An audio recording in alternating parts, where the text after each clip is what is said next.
एक ऐसे ज्वालामुखी के बारे में सोचिए जिसके फटने की किसी ने दूर दूर तक कल्पना भी नहीं की थी। आज हम एक ऐसी ही चौंकाने वाली घटना को समझने वाले हैं जिसने हमारे इस ग्रह के बारे में हमारी समझ को हमेशा के लिए बदल कर रख दिया है। जरा सोचिए, क्या हो अगर कोई ज्वालामुखी हजारों सालों की गहरी नींद के बाद अचानक जाग जाए। ठीक यही हुआ हाइली गुब्बी के साथ, और इसकी कहानी किसी थ्रिलर फिल्म से कम नहीं है। पूरे 12,000 साल, जी हाँ, इतने लंबे समय तक शांत रहने के बाद किसी को भी इसके फिर से फटने की उम्मीद नहीं थी, और यही बात इस ज्वालामुखी विस्फोट को इतना ज़्यादा हैरान करने वाला बनाती है।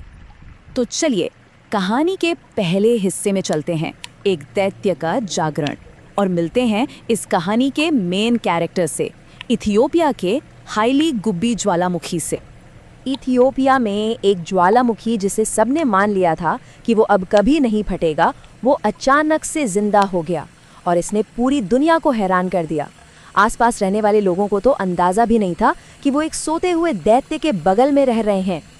तो अब देखते हैं कि जब ये फटा तो हुआ क्या, मतलब इसका असर कितना भयानक था और इसने कैसी तबाही मचाई। सोच कर देखिए, इस धमाके से जो राख निकली वो सीधे 14 किलोमीटर ऊपर आसमान में जा पहुंची। इससे आप अंदाज़ा लगा सकते हैं कि ये कितना ज़बरदस्त धमाका रहा होगा। अगर इसे समझना हो तो ऐसे समझिए कि कमर्शियल हवाई जहाज़ करीब 11 किलोमीटर की ऊंचाई पर उड़ते हैं, मतलब ये राख का गुबार उससे भी कई ज़्यादा ऊंचा था, बादलों को चीरता हुआ निकल गया। और फिर एक ही पल में सब कुछ बदल गया। सूरज गायब हो गया, राख के एक बड़े से बादल ने दिन में ही रात कर दी और मीलों दूर तक ज़मीन पूरी तरह कांपने लगी। वहाँ के एक रहने वाले ने जो कहा, उससे आप उस खौफ का अंदाज़ा लगा सकते हैं। उन्होंने कहा, कई लोगों ने तो यही सोचा कि बस अब दुनिया ख़त्म हो रही है। लेकिन कहानी यही ख़त्म नहीं होती। ये सिर्फ एक लोकल घटना नहीं थी, इसका असर पूरी दुनिया पर पड़ा। जैसे पानी में पत्थर फेंकने से लहरें दूर तक जाती हैं। सबसे बुरा असर तो वहाँ के लोकल अफार कम्युनिटी पर पड़ा। सोचिए, उनके लिए उनके जानवर ही सब कुछ हैं, उनकी पूरी ज़िंदगी है, और जहरीली राख ने उनकी ज़मीन, उनके पानी सबको बर्बाद कर दिया। उनकी पूरी की पूरी आजीविका ही खतरे में पड़ गई। और ये राख एक जगह रुकी नहीं, तेज़ हवाओं ने इसे एक देश से दूसरे देश पहुँचा दिया। पहले दिन इथियोपिया, दूसरे दिन रेड सी पार, तीसरे दिन यमन, और सिर्फ 4 दिनों के अंदर ये ओमान और भारत तक पहुंच गई थी।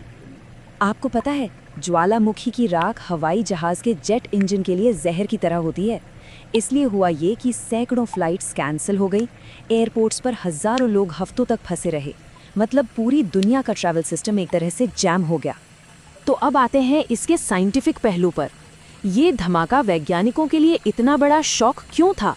इसने विज्ञान की दुनिया में एक भूचाल सा ला दिया। देखिए, हाइली गुब्बी पूर्वी अफ्रीकी दरार में है। ये एक ऐसी जगह है जहां ज़मीन के नीचे की प्लेटें खिसक रही हैं। तो हाँ, वहाँ वॉल्केनो होना कोई बड़ी बात नहीं है, लेकिन हाइली गुब्बी का फटना ये किसी ने एक्सपेक्ट नहीं किया था। ज़्यादातर जो एक्टिव ज्वालामुखी होते हैं वो कुछ दशकों या सदियों में फटते रहते हैं, लेकिन हाइली गुब्बी पूरे 12,000 साल तक शांत रहा, और यही बात इसे विज्ञान के लिए एक बहुत बड़ी पहेली बना देती है। तो अब सबसे बड़ा और थोड़ा डरावना सवाल ये है, अगर 12,000 साल से सोया हुआ हाइली गुब्बी फट सकता है, तो दुनिया में ऐसे और कितने ज्वालामुखी हैं जिन्हें हम एक्सटिंक्ट या मरा हुआ मानकर बैठे हैं? इस एक घटना ने सब कुछ बदल दिया है। तो अब सवाल ये है कि आगे क्या?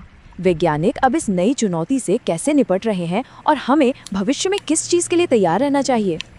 हाइली गुब्बी ने वैज्ञानिकों को सचमुच जगा दिया है। अब दुनिया भर के साइंटिस्ट उन ज्वालामुखियों को दोबारा से स्टडी कर रहे हैं जिन्हें शांत माना जाता था। वो नए खतरे के संकेतों को ढूंढ रहे हैं और उन लाखों लोगों के लिए रिस्क का पता लगा रहे हैं जो ऐसे ही सोए हुए दैत्यों के पास रहते हैं। लेकिन एक और चिंता की बात है। वैज्ञानिक कहते हैं कि ज्वालामुखी विस्फोट अक्सर एक के बाद एक होते हैं, मतलब झुंड में आते हैं। तो हो सकता है जिस प्रेशर ने हाइली गुब्बी को जगाया वो अभी भी ज़मीन के नीचे बन रहा हो। अगर इस एरिया में और धमाके हुए तो इसका मतलब है कि हवा की क्वालिटी लगातार ख़राब रहेगी, ट्रैवल और लोगों की ज़िंदगी में रुकावटें आती रहेंगी, और अगर बहुत बड़े धमाके हुए तो दुनिया का मौसम भी ठंडा पड़ सकता है। ये सिर्फ एक लोकल नहीं बल्कि एक ग्लोबल ख़तरा है। हाइली गुब्बी ने एक बात तो साफ कर दी है, हम प्रकृति को कभी भी फॉर ग्रांटेड नहीं ले सकते। और अब सबसे बड़ा सवाल हमारे सामने यही है कि दुनिया में और कितने ऐसे सोते हुए दैत्य हैं जो बस जागने का इंतजार कर रहे हैं।